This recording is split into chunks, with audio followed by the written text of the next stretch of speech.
Sasa naomba nimalizie, ufanye biashara gani? Ufanye biashara gani?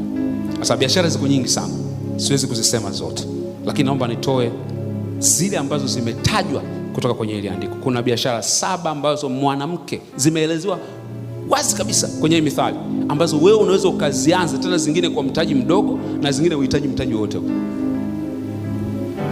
Ya kwanza inapatikana kwenye mstari wa 13. Utafuta sufu na kitani, ufanya kazi yake ya mikono kwa moyo. Tailoring and designing. Ushonaji na designing ni nini? Ubunifu, si ndio? Ushonaji na nini? Ubunifu. Hii ni area ya kwanza mwanamke unaweza ukaifanya, na wateja unao. Na ushonaji na ubunifu sio lazima ufanye vitu vikubwa. Wewe unaweza ukajikita kuuza material tu ya ushonaji. Jikita kuuza material tu ya ushonaji, au shona mwenyewe. Au mimi kuna mtu ananitengenezea suti, hajui hata kushona, hana mashine hata moja. Anachukua tenda, anachukua na hela, anachofanya anaenda kununua Kariakoo vitambaa, ana fundi wake, anaenda kumlipa yule fundi kwa bei ambayo anapata faida, na ni mdada. Tailoring and designing imezungumzwa hapa kwenye Biblia. Mmemsikia dada anasema anafanya interior designing. Angalia kama ni sehemu ambayo una interest, unaona una talent, work out. Ni eneo ambalo unaweza ukatengeneza uchumi wako kwenye ile, na wala hutagombana na mume wako. Namba 2, unaweza ukafanya importation of goods. Unaweza ukaagiza vitu kutoka nje, na nje sio lazima iwe China. Kuna vitu vinapatikana hapo Zambia, Tanzania havipo. Kuna vitu vinapatikana Kenya, Tanzania havipo. Kuna dada mmoja nilimwona ananunua shuka kutoka Uganda. Ananunua, anakuja anaziuza hapa. Anasa vitu kwa basi, anaenda anakuja anaziuza hapa, almost twice the price. Angalia mstari wa 14 unasemaje? Anasema afanana na merikebu za biashara, huleta chakula chake kutoka mbali. Manake mizigo, unaposikia cargo kutoka China, hiyo ndo kazi ya mwanamke. Angalia nini unaweza ukaagiza. Kuna watu wanauza vyombo vya ndani used, wanaagiza. Wewe ni nini ambacho unaweza ukaagiza? Viatu, mapochi, import. Kama hujafikia uwezo wa kuimport, nenda Kariakoo, wako watu pale unajenga nao rafiki. Waambie mimi bana nitakuwa na posti, nikishamaliza kuposti nikipata order nakimbia mara moja nakuja, ukaona mtuma bodaboda anaenda kudeliver. Wako watu wanafanya hizo biashara. Biblia inatuambia hapa unaweza kufanya hiko, mtu wa Mungu, usisubiri uwe na hela nyingi. Huyo mwanamke, haya ni maagizo ambayo mama yake Lemueli mfalme anamwambia mtoto wake, anamwambia usiwe mwanamke tu ovyo ovyo. Mwanamke unayemuoa lazima awe na hizi quality. Kama hana hizi biashara zote, angalau hata moja awe nayo. Agiza vitenge kutoka DRC, kutoka Uganda. Agiza mashuka, agiza viatu, agiza pochi. Namba 3, biashara 3 ambayo unaweza ukaifanya, inapatikana mstari wa 15. Tena uamka kabla hujaisha usiku, wapo watu wa nyumbani mwake chakula na wajakazi sehemu zao. Maana anzisha home business. Biashara ambayo unafanyia nyumbani, bakery. Wewe unashindwa kupika mandazi na vitumbua, unaenda tu kazini kila siku, mkifika wote ofisini mnaagiza mandazi mtaa wa pili. Kwa nini usitengeneze uende nayo? Nani amekukataza?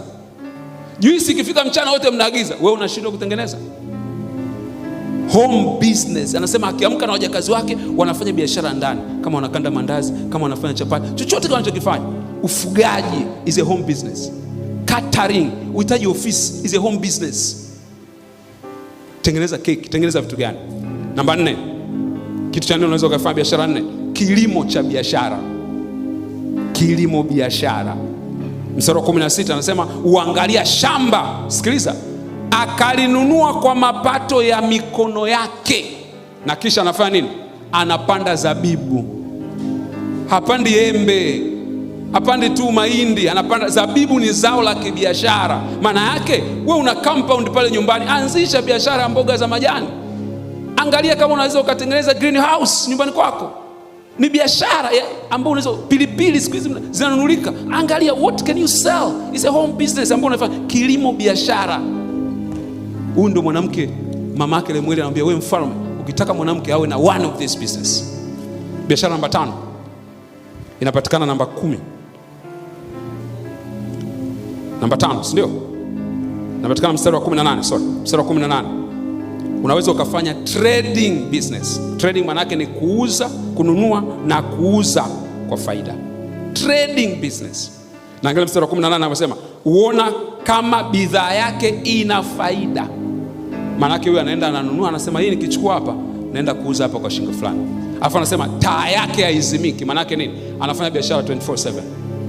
Ameautomate huko kwenye mtandao. Wewe unafikiri unajibiwa na mtu, kumbe unajibiwa na mtandao. 24/7 anatengeneza hela. Anaweka vitu kwenye mtandao, watu wananunua. Amazon, siwi Alibaba, watu wananunua throughout the day. Maana yake yeye biashara yake haiathiriwi na jua na mwezi. Huyu ndo mwanamke ambaye Biblia inamtafuta, ambaye anatengeneza hela huko amelala, sio mpaka amke asubuhi kwenda kutafuta hela.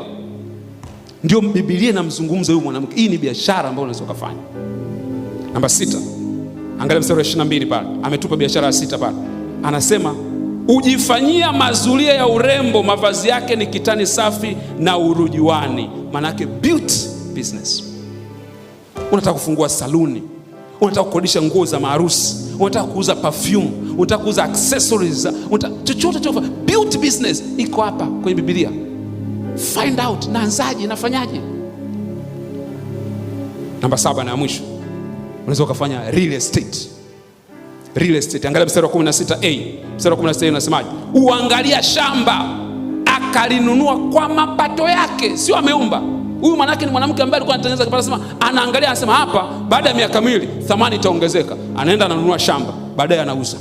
Au ananunua, anajenga chumba kimoja, anasema hii mwangu tutapangisha. Real estate business. Hizi ni biashara ziko kwenye Biblia. Mwanamke anatarajiwa azifanye, na ukizifanya zisiondoke na wewe wala zisiondoke na mume wako. Is a failure. Unakuwa failure kama biashara na chanzo cha kipato kinaondoka na mmoja wenu. Is a failure. Ina maana yote kati yenu akitangulia, mfumo uwepo wa kutengeneza pesa kizazi na kizazi. Hiyo ndio inaitwa generational wealth. Manake pesa au uchumi unaorithishwa kizazi na kizazi. Sasa matokeo haya yote ni nini? Matokeo yote unayapata kwenye mstari wa 23. Angalia mstari wa 23. Anasema hivi, mume wake hujulikana malangoni aketipo pamoja na wazee wa nchi. Yaani huyu mama akishafanikiwa kwa kiwango hichi, Biblia inasema faida anakuja kuipata mume wake. Ndio wale wanaume unakuta wanajitambulisha sana, mimi ni mume wa. Haujasikia wanaume wanajitambulisha hivyo?